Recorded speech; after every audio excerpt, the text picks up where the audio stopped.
In a peaceful valley surrounded by majestic mountains and lush forests, there was a small village named Willowbrook. This village was known for its bountiful orchards, which produced the most delicious and vibrant fruits in the land. But among these orchards, there was one that stood out, a magical grove known as the Enchanted Orchard. The Enchanted Orchard was said to be blessed by a benevolent fairy queen, and it was a place where the fruit had extraordinary powers. The trees bore fruits of all kinds, each imbued with magic. Some fruits could heal, others could bring good fortune, and a few could even grant a single wish. However, the orchard was shrouded in mystery, and its location was known only to a select few. In Willowbrook lived a kind-hearted girl named Elara. Elara was known for her generosity and her love for the village. Every day, she helped the villagers with their chores and took great care of the orchard trees that grew in her family's garden. Her parents had always told her stories about the Enchanted Orchard, and she often dreamed of visiting it. One autumn, a severe drought struck the valley. The river that nourished Willowbrook ran dry, and the once vibrant orchards began to wither. The villagers were deeply worried, as the drought threatened their livelihood. Elara, seeing the distress of her fellow villagers, decided she must do something to help. Remembering the tales of the Enchanted Orchard, Elara set out on a quest to find it and seek its magical help. Armed with a small satchel, a lantern, and a map her grandmother had given her, she ventured into the forest. The map was old and faded, but it marked a path through the heart of the woods, leading to the orchard. As Elara journeyed through the forest, she faced several challenges. The first was a dense thicket guarded by a wise old tortoise named Thorn. Thorn spoke in riddles and required Elara to solve them to pass through. Thorn's riddle was, "I am not alive, but I grow. I don't have lungs, but I need air. I don't have a mouth, but water kills me. What am I?" Elara pondered for a moment and answered, "A fire." Thorn nodded and allowed her to pass, opening a hidden path. Next, Elara reached a river with no bridge in sight. A graceful swan named Seraphina glided across the water and offered to help, but only if Elara could answer another riddle.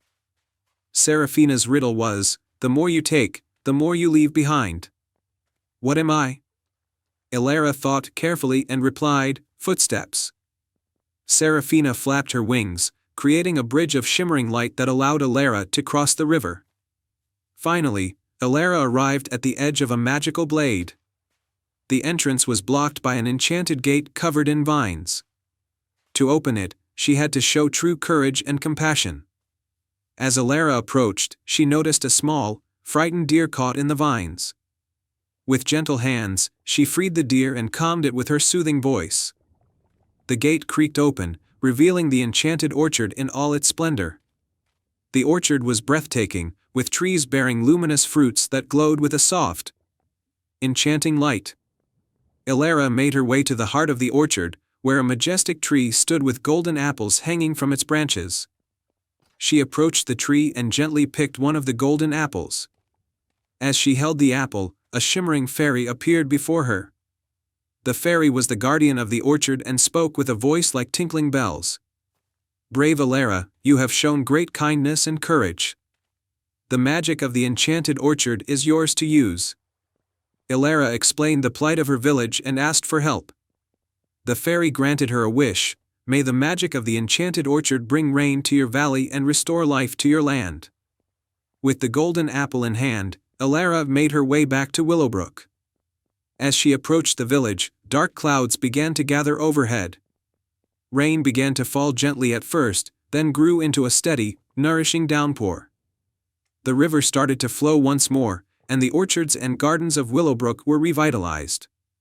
The villagers rejoiced as their land came back to life.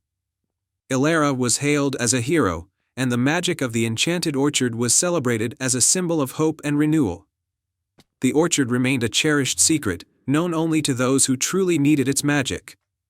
From that day on, Elara continued to care for the village with the same love and dedication.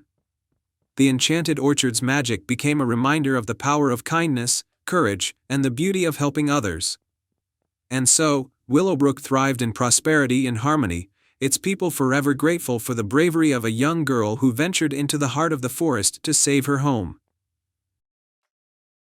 Once upon a time, in a land where the sky was always painted in hues of twilight, there was a hidden kingdom called Lunaria.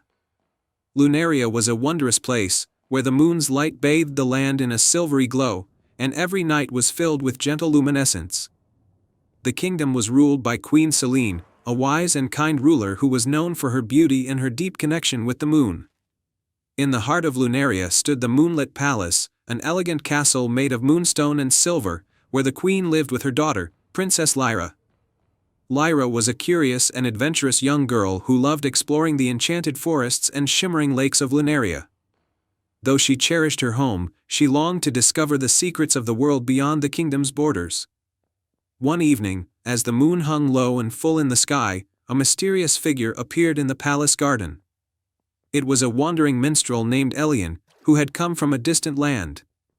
Elien was known for his beautiful music and tales of faraway lands.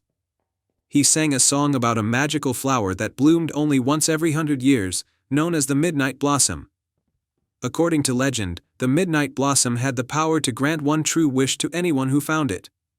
Princess Lyra was enchanted by Elien's tale and decided that she wanted to find the Midnight Blossom and make a wish for the people of Lunaria to have everlasting happiness. With her mother's blessing, she set off on a journey with Elien, who agreed to be her guide. The journey took them through the Silver Forest, a dense woodland filled with towering trees whose leaves sparkled like stars. The forest was known for its enchantments and illusions. As they ventured deeper, the path seemed to twist and turn, and strange creatures of light and shadow danced around them. Their first challenge was a labyrinth of mirrors. Each mirror showed a different reflection, making it difficult to find the true path. Elien, with his musical skills, played a melody that calmed the reflections, allowing them to find their way through the labyrinth. The enchanted lake beyond the forest lay the enchanted lake, a vast body of shimmering water. To cross the lake, they needed to use the moonlit boats that only appeared at night. As they waited for the boats, they encountered a kindly water nymph named Maris, who was guarding the lake. Maris explained that they could only cross if they solved a riddle. I am not alive, but I grow. I don't have lungs, but I need air. I don't have a mouth, but water kills me. What am I? Lyra thought for a moment and answered, fire. Maris smiled and granted them passage. They boarded a moonlit boat and sailed across the lake, the water glowing under the moon's soft light. The Mountain of Echoes on the other side of the lake, they reached the base of the Mountain of Echoes, a towering peak shrouded in mist. The Midnight Blossom was said to grow on the mountain's highest peak. The climb was steep and treacherous, and the air was thin and cold. As they climbed, they were confronted by a fierce storm of winds and ice. The storm was the work of a jealous spirit who didn't want anyone to find the Midnight Blossom.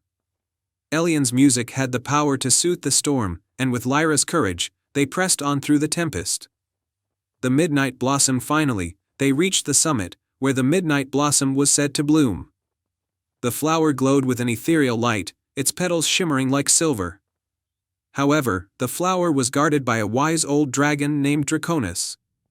Draconis tested Lyra's heart with a series of questions about her intentions. He wanted to ensure that her wish was selfless and pure. Lyra spoke from the heart, expressing her desire to bring happiness to her people and to share the joy she had found on her journey. Moved by her sincerity, Draconis allowed her to take the Midnight Blossom. Lyra made her wish for the eternal happiness of her people, and as she did, a radiant light spread across the land of Lunaria.